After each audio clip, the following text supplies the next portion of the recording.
예수님의 공생애 이전의 직업에 대해서는 성경에 많이 기록되어 있지는 않습니다. 하지만 그 복음서에 몇 개의 구절을 통해서 예수님의 직업을 몫으로 추측을 합니다. 이 마가복음 6장 3절에 보면 이런 말씀이 있는데, 이 사람이 마리아의 아들 목수가 아니냐, 야고보와 요셉과 유다와 시몬의 형제가 아니냐, 그 누이들이 우리와 함께 여기 있지 아니하냐 하고 예수를 배척한지라.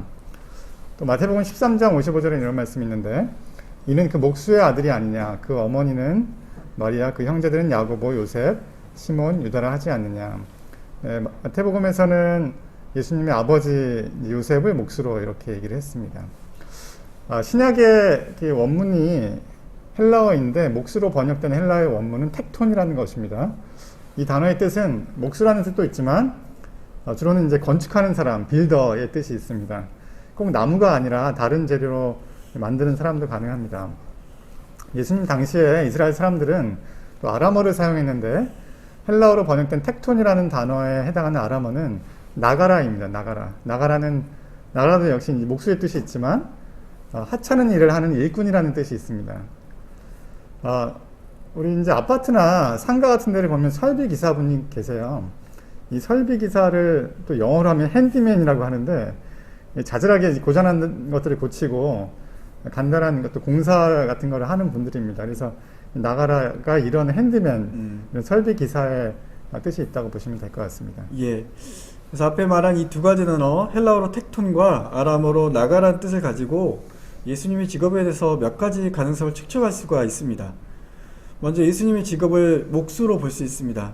예수님이 살았던 갈릴리 나사렛은 근데 건조한 기후여서 나무가 별로 없었다고 합니다. 집을 지을 때도 나무가 아니라 주로 돌로 지었습니다. 집이 그러니까 단순하고 나무를 사용한 일이 별로 없기 때문에 지붕을 만들 때만 나무 기둥을 사용했고, 물론 침대를 만들 때도 좀 나무를 이용하긴 했지만 원래 나무가 그렇게 많이 사용되지 않는 집을 당신은 살았기 때문에 예수님이 목수라는 근거가 빈약해 보이기도 합니다. 그리고 학자들에 따르면 예수님 당시에 이 나자렛이라는 동네에 200에서 300명 정도밖에 거주하지 않았다고 합니다. 그리고 당시 갈릴리의 가장 큰 도시였던 세퍼리스도 약 5,000명 이내로 거주했다고 합니다. 이스라엘에서 가장 큰 도시인 예루살렘도 인구가 한 2만 명 정도밖에 안 됐다고 하는데요. 나사렛 인구를 약 400명으로 계산할 때 한 가족을 4명이라고 생각하면 약 100가구 정도가 되는데, 100가구를 대상으로 전원 몫으로 생계를 꾸려나갈 수 있을까 생각해보면 그렇게 큰 가능성은 없어 보입니다. 다음은 집수리 설비업자로 추측할 수 있습니다. 그 앞에서 얘기했던 핸디맨이라는 거죠. 우리가 이제 앞에서 보면은 주택가를 가다 보면은 집수리 일체라는 간판이 보신 적이 있을 겁니다. 집에서 고장난 것을 고쳐주고 또 간단한 인테리어 공사를 하는 곳입니다. 하지만 예수님의 가족이 이런 집수리를 했을 가능성도 역시 별로 없어 보입니다. 인구가 이게 100가구밖에 안 되는 시골에서 누가 돈을 주고 집수리를 맡기는 경우가 있겠습니까? 대부분 스스로 해결하거나 아니면 또 이렇게 이웃의 도움을 받아서 해결했을 것입니다. 마지막으로 우리가 흔히 부르는 이 노가다, 즉 일용직 노동자라는 추측이 또 가능합니다.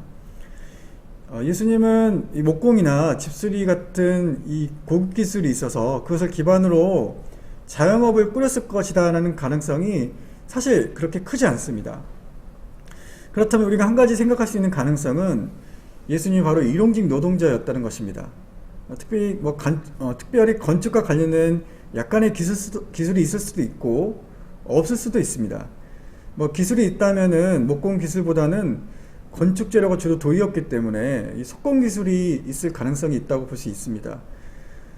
예수님의 가족은 땅이 없었기 때문에 농사를 지을 수가 없었고, 또 불가피하게 생계를 위해서 이런 노동직 근로자의 삶을 살았을 것입니다. 일용직 근로자에는 몸만 있으면 되기 때문에 주변의 마을이나 도시에서 일감이 있으면 가서 일하고 또 품삯을 받아올 수 있었습니다. 네, 지난번 영상에서 저희가 갈릴리의 유다라는 사람이 세포리스를 중심으로 로마에 대항을 해서 반란을 일으켰을 때 로마의 군대가 진압을 하고 유대인들을 다 종으로 보내고 도시를 폐허로 만들었다고 말씀드렸습니다. 그런데 헤로드 안티파스가 이 세포리스를 재건하는 공사를 대대적으로 하고 갈릴리의 수도로 이 세포리스를 삼았습니다. 근데 학자들은 이 공사가 예수님이 어린 시절에 이루어졌을 것으로 추정을 합니다. 그런데 이 세포리스가 갈릴리에서 6km밖에 떨어져 있지 않은 거리여서 아마도 예수님의 가족이 이 공사에 일용직 근로자로 참여했을 가능성이 있습니다. 일용직 근로자는 사회 계층 구조에서 농부보다 더 하위 계층입니다. 그리고 최저 생계비 이하로 생활했다고 합니다. 자신이 경작할 땅이 없기 때문에 불가피하게 일용직 근로자로 내몰리는 것입니다.